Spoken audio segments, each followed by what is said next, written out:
It's Tuesday, January 10th.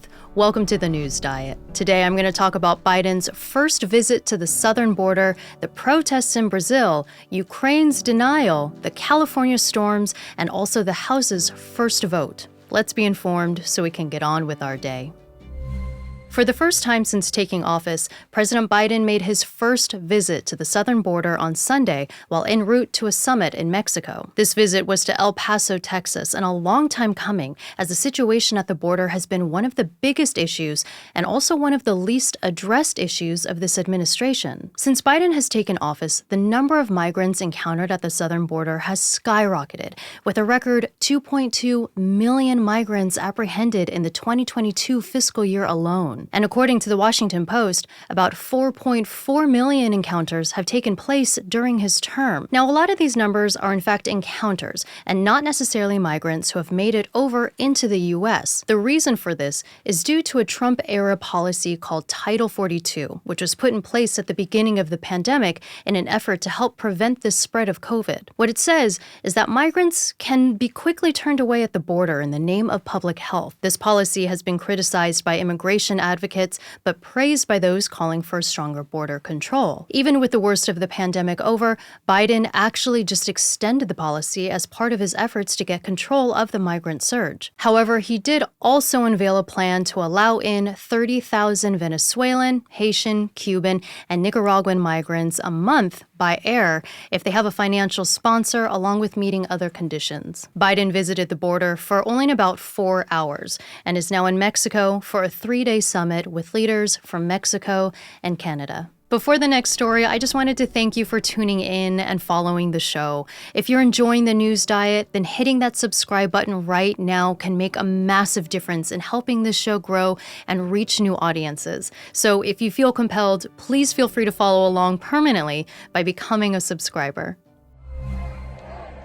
Supporters of former Brazilian President Jair Bolsonaro stormed the presidential palace on Sunday in an attempt to oust the newly elected president Luiz Inácio Lula da Silva. Protesters stormed the presidential palace, Congress, and the Supreme Court, which were mostly empty at the time. Authorities detained about 300 people on Sunday and an additional 1,200 people yesterday. They also removed the federal district governor from his post. Protesters claim that the recent presidential election was stolen from right-wing incumbent Bolsonaro, and some protesters have even camped outside the capital's army headquarters since October. Bolsonaro has not conceded the election, but he did condemn attacking the government buildings. Bolsonaro is currently in Florida and was admitted to the hospital yesterday after experiencing stomach pains related to a violent stabbing from back in 2018. This election was the closest in Brazil's history, and according to the Wall Street Journal, saw acts of political violence from both the left and the right, with both candidates accused of corruption. These recent riots on the government buildings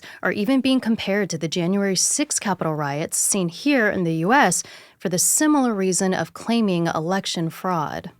Ukraine is denying a claim from Russia that more than 600 Ukrainian servicemen were killed in a missile strike. The Russian Defense Ministry claimed that this strike was in retaliation for a Ukrainian New Year's Eve strike that killed 89 Russian soldiers, although Ukraine claims that number is closer to 400. Either way, it's the deadliest Ukrainian strike since the war began. Ukraine is saying that the supposed retaliation strikes did damage an educational institution, an industrial facility, and a garage cooperative, but that no casualties were recorded, which is a far cry from the 600 casualty count coming out of Russia. This comes after a 36-hour ceasefire to allow for the celebration of the Orthodox Christmas on Saturday in both countries, which Ukraine claims Putin did not fully honor.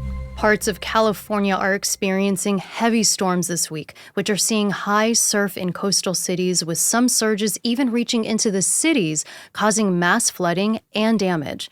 Areas especially hit hard are central counties and the northern Bay Area. According to ABC News, about 72,000 Bay Area and 22,000 Sacramento residents were without power as of just last night. This is in addition to the reports of hundreds of thousands without power after storms last week. Evacuation orders were put in place by the Monterey County Sheriff's Office and also the Montecito Fire Department for fear of torrential rain, flash floods, and possible mudslides. There's already been reports of structural damage, such as the collapse of the Santa Cruz Pier after experiencing 35-foot waves, and also the splitting of the Capitola Wharf after getting caught in what's referred to as a bomb cycle. President Biden has already approved an emergency declaration request by California Governor Gavin Newsom, which allows federal aid to supplement state and local resources. Yesterday, I talked about how the 118th Congress officially began with the election of Kevin McCarthy as House Speaker. It was a tumultuous process to get him elected, taking 15 rounds of voting to finally get the seat. What it took was lots of negotiating with his opponents, which were oddly fellow Republicans. Normally, voting in a new Speaker of the House is a smooth and even celebratory event, as it signifies the new majority. But last week showed that the current party is really fractured, which makes for an uncertain future for GOP efforts. Yesterday saw the first test, and by all accounts, it seemed to go pretty smoothly, with all Republicans except for one voting to pass a new rules package which determines the new rules for the House. So it passed almost down party lines with a 220 to 213 vote. Some of the new rules include the end of a Pelosi-era policy that allows for proxy voting, which means that now members must cast votes in person, a policy that requires bills asking for new spending to find spending cuts in the federal budget in hopes of slowing down the growing national debt, and also the ability for just a single member to call for a vote of no confidence for the Speaker. So now that the rules package has had a smooth passage, now Congress is looking to move on to their actual legislative agenda. You've just been informed, so now it's time to get on with your day. I'm Michele Carroll. Thanks so much for listening. If you enjoyed the episode and want to continue following a healthier alternative for staying informed, where I forgo partisan fighting and fear-driven narratives and just get to the point, then please be sure to hit that subscribe button, as of course you'll get more of this show in your feed, and also you'll be helping this new channel grow and reject sensational media. Thank you so much for your support, and I can't wait to see you in the next episode.